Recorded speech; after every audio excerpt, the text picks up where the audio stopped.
race number 4. Away they go. Echikatsu Gallery Arlo rushing out from the outside is Arlegi. Lakitas moving up by the Lady King, Queen of Class, eye to eye, Serge Boy. She's gorgeous and Mr. Classmate is running at the tail of the field. Arlegi by Anek. Gallery Arlo. Lucky Touch racing in third, running in fourth by about 2 lengths. Queen of Class, eye to eye racing on the outside, Lady King. As they race the last 450, the outstanding favorite Arlegi by about 3 lengths, followed by Lucky Touch, Gallo de Arlo, Queen of Class, making room by the round.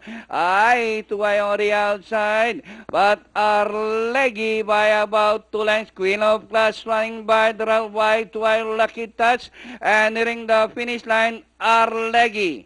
Number 9, finish the game. Second, eye to eye, Queen of Class, Lucky Touch, closer, Jeboy, Lady King, Pentafect.